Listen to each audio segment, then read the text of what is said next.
क्या आपके पास धन टिक नहीं पाता है? क्या आपके पास धन का अभाव बना रहता है? क्या आपके घर में बरकत नहीं हो रही है? पैसा आता है और पानी की तरह बह जाता है। आप हर महीने कोई न कोई प्लान बनाते हैं, लेकिन आपके प्लान धरे के धरे रह जाते हैं और पैसा कहीं और खर्च हो जाता है। यदि आप इन सारी समस्याओं से जूझ रहे हैं, परेशान हैं, तो ये कार्यक्रम आपके लिए है।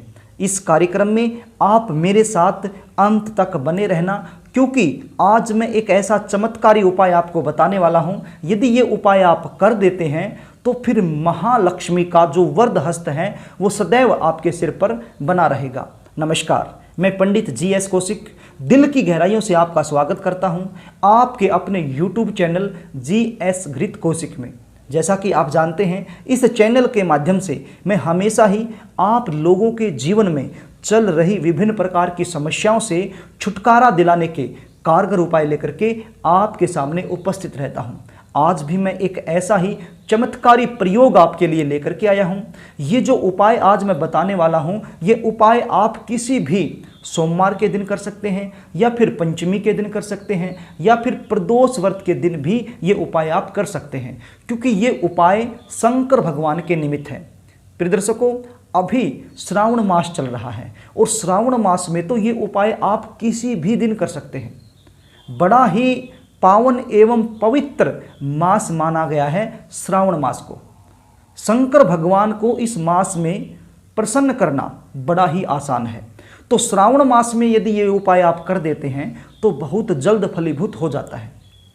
प्रिय दर्शकों, उपाय बताऊं इससे पहले आपसे निवेदन करना चाहूँगा, यदि आप चैनल पर नए हैं तो चैनल को सब्सक्राइब कर लें, बेल आइकन को भी प्रेस कर लें, ताकि हमारी आने वाली जो नई वीडियो है उनका नोटिफिकेशन आपको मिल सके और वो वीडियो आप आसानी से देख पाएँ। तो प्रिय दर्शकों, अब आप उपाय सुन लीजिए, इसको थोड़ा सा ध्यान से सुन लीजिए। ये उपाय आपने सुबह के समय करना है। यदि किसी कारणवश सुबह के समय नहीं कर पाते हैं तो फिर शाम के समय भी आप ये उपाय कर सकते हैं। प्रिय दर्शकों, आपने लगभग 1 गिलास गन्ने का रस लेके आना है और 1 गिलास गन्ने के रस में थोड़ा सा गंगा जल भी आपने मिला लेना है। ये लेकर के आपने शिव मंदिर में चले जाना है। प्रिय दर्शकों, आप शंकर भगवान की पूजा तो हर रोज करते ही होंगे। जो जल है वो शंकर भगवान पर हर रोज चढ़ाते होंगे, क्योंकि श्रावण महीना चल रहा है तो आप ये पूजा शायद करते होंगे। तो जो भी पूजा आप करते हैं वो आप हर रोज कीजिए, उसमें किसी भी प्रकार की कोई कटौती नहीं करनी है। ऐसी ही पूजा आप कीजिए। आप दूध, दही, पंचामृत, शुद्ध जल, गंगा जल, फूल, नैवेद्य, मीठा, ये सब चीज़ें भगवान पर चढ़ाते होंगे। बेलपत्र, भांग, धतूरा, जो भी आप पूजा हर रोज करते हैं वो करते रहिए। लेकिन ये जो आज का उपाय है ये भी इस पूजा में इंक्लूड कर लीजिए। करना कैसे है? जैसे आप मंदिर में गए, सबसे पहले आपने शुद्ध जल से अभिषेक करवा दिया, उसके बाद आप पंचामृत वगैरह चढ़ाते हैं, दूध, दही, ये चीज़ चढ़ाते हैं, वो चढ़ा दीजिए और फिर से शुद्ध जल डाल दीजिए। उसके बाद ये जो गन्ने का रस आप लेकर के गए हैं इसको चढ़ा दीजिए, शिवलिंग पर अर्पित कर दीजिए और एक पतली सी धार बना करके ओम नमः शिवाय, ओम नमः शिवाय, ओम नमः शिवाय, इस प्रकार से आपने ये गन्ने का रस शंकर भगवान पर अर्पित करना है, शिवलिंग पर अर्पित करना है। अर्पित करने के बाद दोबारा से शुद्ध जल फिर आप डाल दीजिए और उसके बाद जो भी आप धूप, दीप, पुष्प, मीठा, पतासे, जो भी आप चढ़ाते हैं, भांग, धतूरा, बेलपत्र, सब चढ़ा दीजिए। पूरी पूजा जैसे आप करते हैं ऐसे ही कीजिए। बस ये गन्ने का रस आप जरूर चढ़ा दीजिए। ये गन्ने का रस चढ़ाने से माँ लक्ष्मी आप पर प्रसन्न हो जाएगी और अपना आशीर्वाद सदैव आप पर बनाए रखेगी। आपके घर में जो धन की कमी रहती है, धन रुक नहीं पाता है, धन में बरकत नहीं हो पाती है, तो ये सब समस्याएं जो हैं इनसे आपको छुटकारा मिल जाएगा। प्रिय दर्शकों, यदि आप आर्थिक रूप से मजबूत हैं तो फिर आप किसी पंडित जी की सहायता से बड़ा अभिषेक भी करवा सकते हैं। 5 से 6 केजी गन्ने का रस लेकर के एक बुक आती है रुद्राष्टाध्यायी, उसमें जो मंत्र होते हैं उन मंत्रों के द्वारा आप महाअभिषेक भी करवा सकते हैं। लेकिन इसमें आपको पंडित जी की सहायता लेनी पड़ेगी और 5 से 6 किलो गन्ने का रस लेना पड़ेगा। यदि आपकी आर्थिक स्थिति कमज़ोर है, इतना खर्च आप नहीं कर सकते हैं, पंडित जी की दक्षिणा आप नहीं दे सकते हैं, 5 से 6 केजी गन्ने का रस आप नहीं खरीद सकते हैं, तो फिर 1 गिलास गन्ने का रस जो मैंने आपको बताया ऐसे ही चढ़ा दीजिए, उसका भी आपको लाभ मिलेगा। प्रिय दर्शकों, ये उपाय बड़ा ही चमत्कारी उपाय है, ये कोई मन घड़त उपाय नहीं है। शुक्ल यजुर्वेद से एक बुक निकलती है रुद्राष्टाध्यायी, उसके 20 नंबर पेज पर इसका उल्लेख मिलता है, आप देख लीजिए।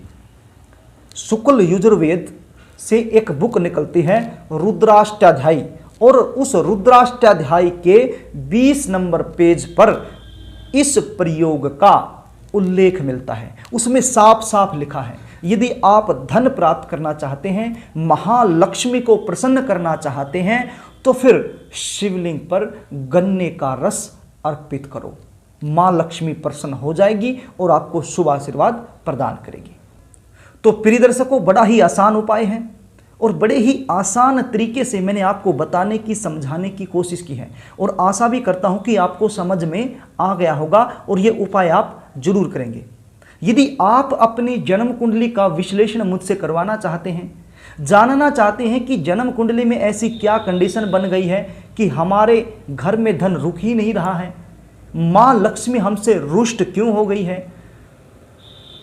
शास्त्रों में बहुत सारे उपाय मिलते हैं, लेकिन कौन सा उपाय आपकी जन्म कुंडली के अनुसार सटीक बैठता है, ये तो जन्म कुंडली का विश्लेषण करने के बाद ही पता चल पाएगा। अब जन्म कुंडली का जो दूसरा भाव होता है, वहां से हम धन का विचार करते हैं। यदि दूसरे भाव का स्वामी द्वादश भाव में जाकर के बैठ जाए और पाप प्रभाव में आ जाए, तो फिर बुरे कामों में धन खर्च होता रहता है, और यदि शुभ प्रभाव में आ जाए तो फिर अच्छे कामों में धन खर्च होता है, लेकिन धन खर्च जरूर होता है। और यही दूसरे भाव का स्वामी छठे भाव में जाकर के बैठ जाए तो फिर दरिद्रता योग का निर्माण कर देता है। आप जितना मर्जी मेहनत कर लो, पैसा आ ही नहीं पाता है, पैसे की हमेशा कमी ही बनी रहती है, हम आजीवन कर्जे में ही रहते हैं। तो प्रिय दर्शकों, जन्म कुंडली देखने के बाद ही सही और गलत का निर्णय लिया जा सकता है। तो यदि आप जन्म कुंडली का विश्लेषण मुझसे करवाना चाहते हैं तो स्क्रीन पर दिए गए नंबरों से आप मुझसे संपर्क कर सकते हैं, और अपनी date of birth, birth time, birth place screen पर दिए गए व्हाट्सएप नंबर से आप मेरे पास व्हाट्सएप कर सकते हैं और अपनी जन्म कुंडली का विश्लेषण मुझसे करवा सकते हैं। तो प्रिय दर्शकों, यदि कार्यक्रम अच्छा लगे तो वीडियो को लाइक करना, शेयर करना, कमेंट करना। आज के लिए बस इतना ही, कल फिर मिलेंगे, तब तक के लिए नमस्कार।